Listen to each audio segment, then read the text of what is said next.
ആരാ വാതിൽ മുട്ടാൻ പോയത്? നമ്മൾ വാതിൽ അടച്ചെന്ന് ഇറങ്ങിയതല്ലേ. ആ ഇറക്കം, ആ നടത്തം തുടരുകയാണ്. ഞങ്ങളെ സംബന്ധിച്ച് കേരളത്തിലെ പാർട്ടി സംഘാടനവും 22 നവംബറിൽ വരാൻ പോകുന്ന ത്രിതല പഞ്ചായത്ത് തിരഞ്ഞെടുപ്പിൽ പരമാവധി ആളുകളെ മത്സരിപ്പിച്ച് അത് സംഘടനാശേഷി വർദ്ധിപ്പിച്ച് സാധാരണക്കാരായ ആളുകൾക്കും പ്രവർത്തകർക്കും ഈ ത്രിതല പഞ്ചായത്തിലെ ഭരണത്തിലെത്തി നാട്ടിലെ ജനങ്ങളുടെ വിഷയങ്ങൾ ഉയർത്തി കൊണ്ടുവരാനുള്ള ഒരു സാഹചര്യം ഒരുക്കുന്ന രാഷ്ട്രീയ പ്രവർത്തനമായി ഞങ്ങൾ സജീവമായി മുന്നോട്ട് പോകണം.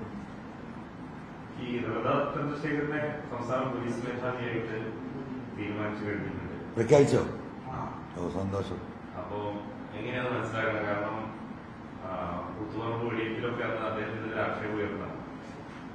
അല്ല, അത് സ്വാഭാവികമായി അന്നത്തെ രാഷ്ട്രീയ സാഹചര്യം, ഒരു മന്ത്രിയുടെ ജീവൻ രക്ഷിക്കുന്ന വിഷയം, അന്നത്തെ അവിടെ നടന്ന ലോ ആൻഡ് ഓർഡർ സിറ്റുവേഷൻ എന്താണെന്ന് നമുക്കറിയില്ല.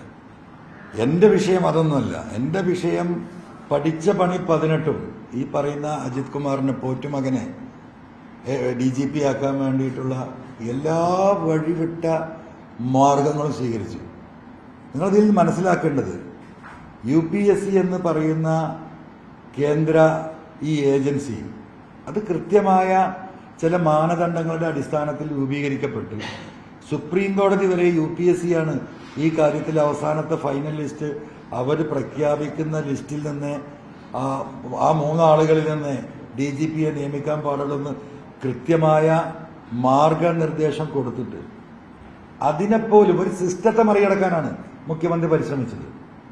ആ സിസ്റ്റത്തെ മറികടക്കാനുള്ള അദ്ദേഹത്തിന്റെ പരിശ്രമം പരിപൂർണമായും പരാജയപ്പെട്ടില്ലേ.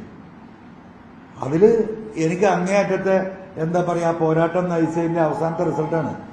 ഇദ്ദേഹത്തെ പോലെയുള്ള ഒരു കാട്ടുകള്ളനെ പിടിച്ച് വീണ്ടും ഈ DGP പദവിയിൽ ഇരുത്തിയാൽ എന്താകും അതിന്റെ സ്ഥിതി എന്ന് കേരളത്തിലെ ജനങ്ങൾക്കറിയാം.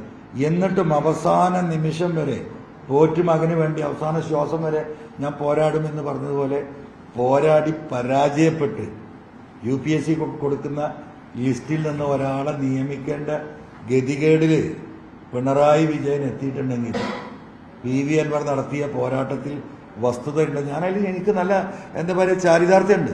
മാത്രമല്ല ചരിത്രത്തിലാദ്യമായി കഴിഞ്ഞ 10 മാസത്തിനടുത്ത് പാർട്ടിയുടെ കഴിഞ്ഞ സെക്രട്ടേറിയറ്റ് യോഗത്തിൽ എന്തിനാണ് ഈ അജിത് കുമാറിനെ താങ്ങി നടക്കുന്നത് മുഖ്യമന്ത്രിയുടെ ഓഫീസ് എന്ന ചോദ്യം ഉയർന്നു എന്നാണ് പത്രമാധ്യമങ്ങളിൽ കൂടെ കേരളത്തിലെ ജനങ്ങൾ കണ്ടത്.